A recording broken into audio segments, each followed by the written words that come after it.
Welcome back for episode 47 of Count Me In. I'm your host, Adam Larson, and today's conversation features MaryBeth Hyland, the founder and chief visionary for Spark Vision. MaryBeth talks to Mitch about the different strategies she implements to help organizations identify and close the gap between their current and ideal culture. Let's tune in now to hear her perspective on a healthy and thriving culture and what leaders can do to create and sustain these values and behaviors.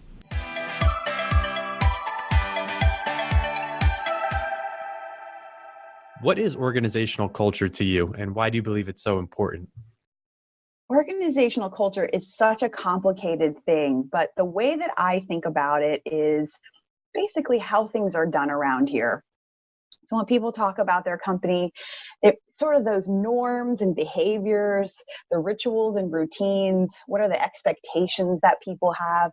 It's also thinking about what is the emotional experience within your company. So how do you feel before you get to work, while you're at work, and after you leave? It's quite a dynamic thing to think about, sort of a short definition of what organizational culture is. But the way that I've sort of distilled it for the work that I do is I think about it in a formula. And the formula that I use is values times behavior equals culture. So that can take a lot of this intangible and start to make it feel like you can actually pin some pieces of culture down when you're thinking about values and you're thinking about behaviors.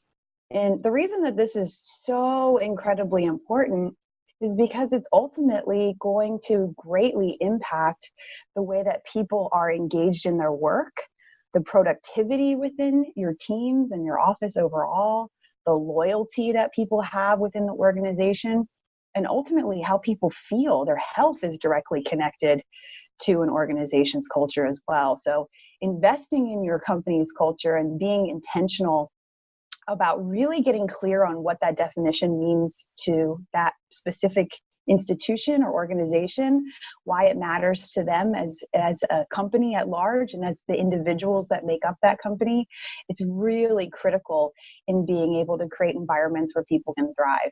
My job as a workplace culture consultant is most of the time coming in and just being a really effective listener, because the reality is the people who work there, they know exactly what they'd like to see change. They might not know what the solution is for that change, but they understand what the pain points are and they understand what's going well. So being able to identify not just where things need to shift, but wow, we're really effective when it comes to fill in the blank. So let's just say communication. So how can we make that even stronger and make that proven practice really go out deeper within the company? So in your current role, I'd like to go back to kind of what you were just talking about as being a good listener.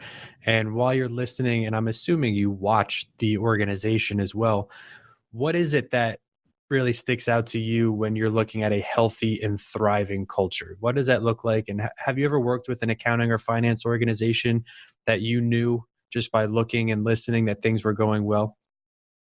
Yeah, it's such an interesting question because every time I go into a company, irregardless of the industry or the size or anything like that, everybody always seems to believe that what's going on there is really unique and is something that I probably have never experienced before and haven't seen before.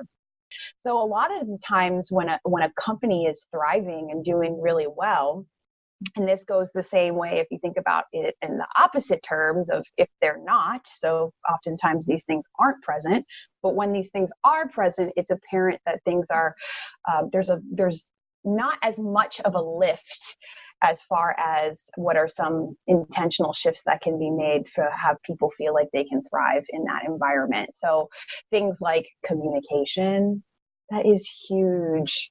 It's amazing how many organizations believe that they're transparent and perhaps even have a value of transparency, but are making humongous decisions for the organization that directly impact the people who are going to be implementing that work and never involve them in the process or even loop them into that as something that's happening. So communication is one of the key pillars to having a culture where there's loyalty and trust. And those are also huge components. So, right, the trust factor is directly a dotted line connection to the communication, but really having people say what they mean and mean what they say, and then following through on those things. So there's this excellent book called The Speed of Trust that really talks about how we have these investments in trust, that we're constantly making these small deposits of trust. And then another part is, and again, it goes directly connected. So dotted line and even a hard line connected to trust and communication is being able to have two-way feedback, being able to have conversations where people are able to bring to the table where their frustrations are, where they feel like change is necessary, and have it received with an open mind versus this is how it's always been done, just get with the program or get out of here. My next question is going to kind of build off of what you were just talking about and combine two different ideas here.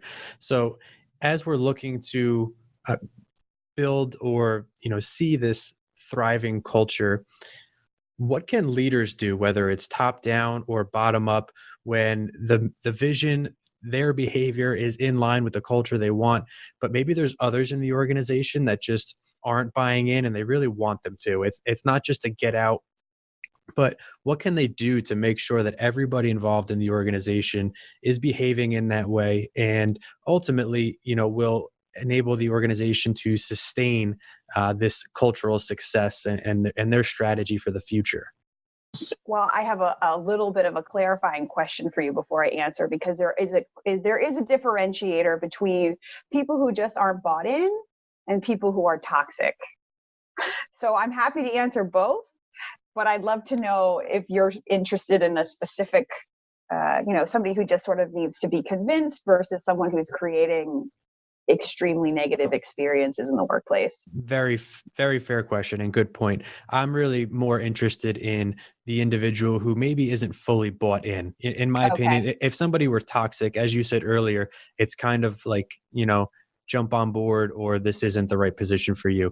But if somebody is doing their work and maybe they're just not fully bought into the culture that somebody is trying to establish, how can you lead that person in the right direction so the organization goes in the right direction? That's a great question. And I will say that, being that this is what I do day in and day out, that is always the case.